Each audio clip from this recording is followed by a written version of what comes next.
Hello and welcome to my crafting channel. I'm Alana from Upcycling NZ.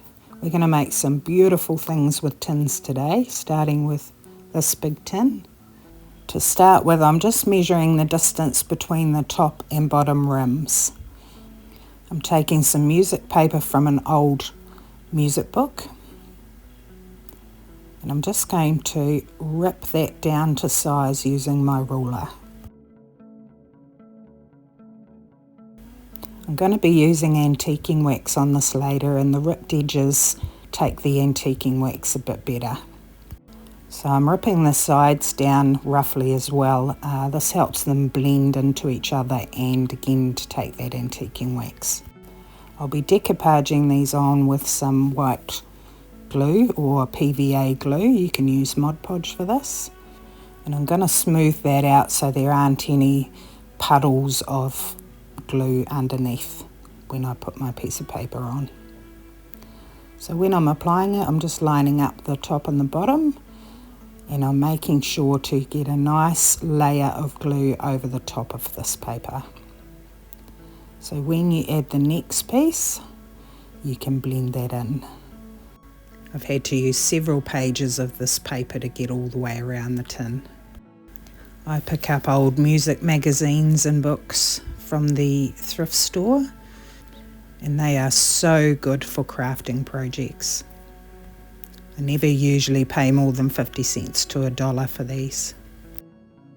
So I'll set that aside to dry, and I've done one with book pages and one from another music book with slightly larger print.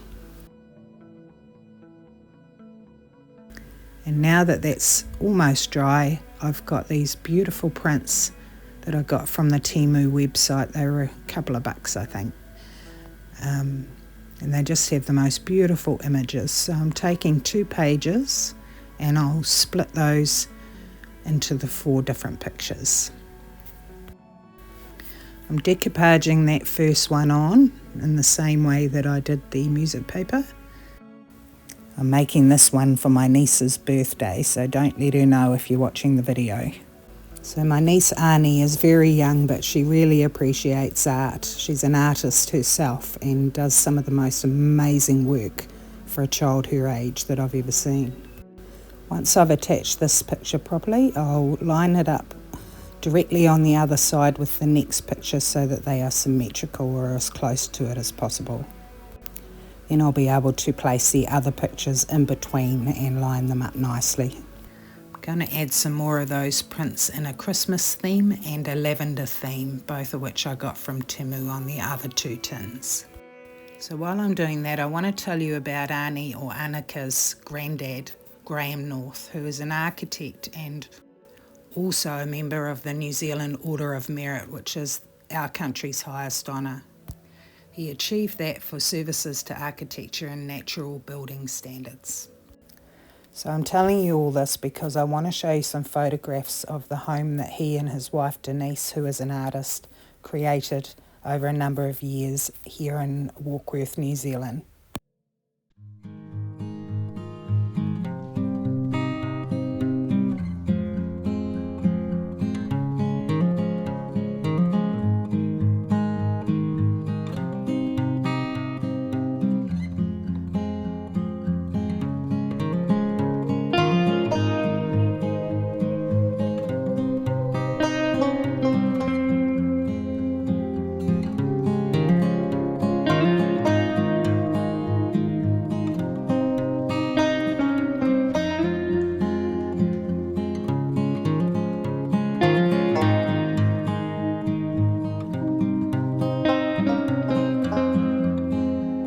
This home has great examples of sustainable building practices and drawing from your environment.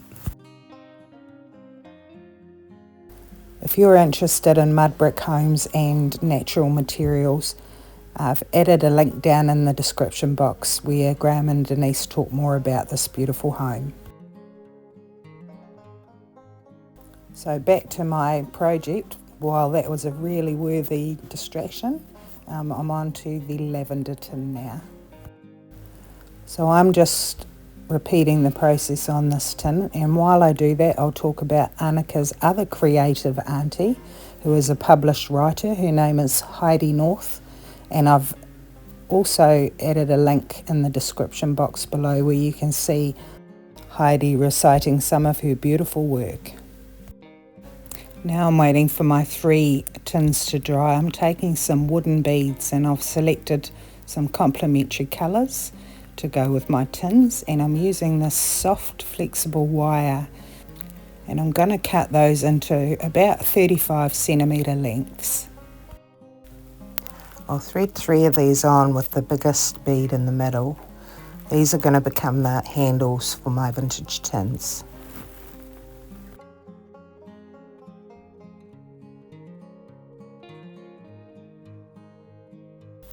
For now, I'll bend the wires down at either side, and then just below the bead I'm going to bend them back up again and create the width I need to get across the tin. I'll just put those aside for now. Taking some antique wax, I'm going to use this to age the tins using a damp sponge. And I'm just applying that not directly to the picture, but all the way around the base of the tin, and I'll gently apply some to the music paper down the centre as well. You can leave this quite dark like this if you like that very aged look, but I'm going to take a wet wipe and just soften back that colour. Over time these tins will age and some natural rust will start to peek through, and that's just going to add to the charm. So when you compare these next to each other, it's quite subtle, but it has a big effect on how old the tin looks. I'm just going to repeat the process on the other 2 tins.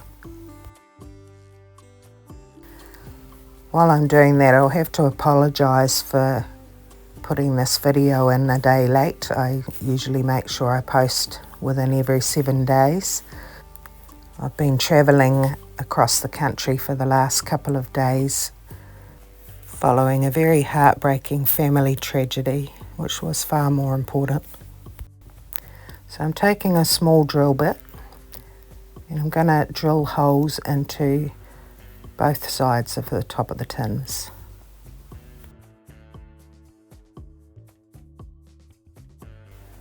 Those drill holes leave a jagged edge on the inside of the tin, so I'm just sanding the edges off that.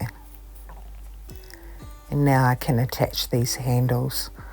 I'm wrapping it round the side of the tin so that the handle can fold back, and threading the wire through the holes from the outside in. I'll fold the wire back on itself and I'll trim down, leaving a little tail on the inside of the tin. These are wire cutters I'm using, but with this soft wire you can actually use scissors or pinking shears.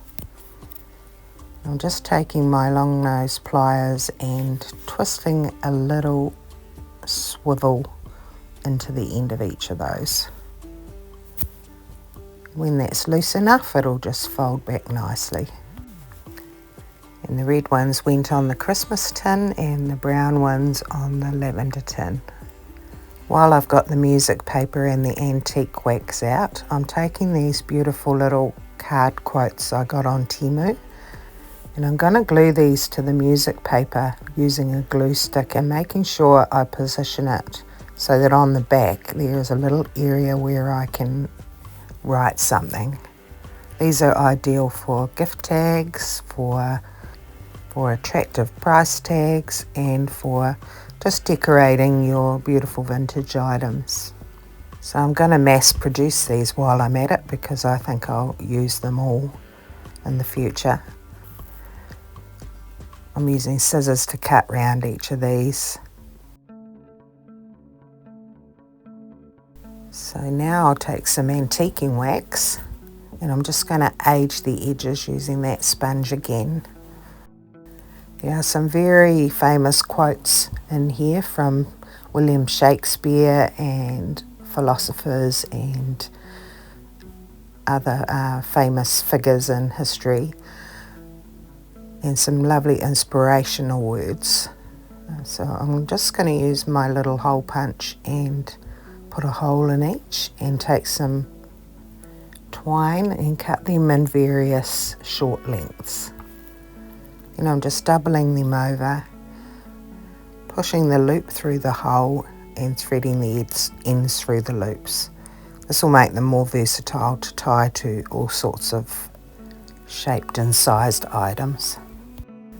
The quotes on these cards are appropriate for every occasion. I haven't found any there that would be offensive in any scenario. And they're done. I'll put some away in a bag for later, and I've selected 3 to go on my tins. This one says, "It isn't what we say or think that defines us, but what we do," by Jane Austen.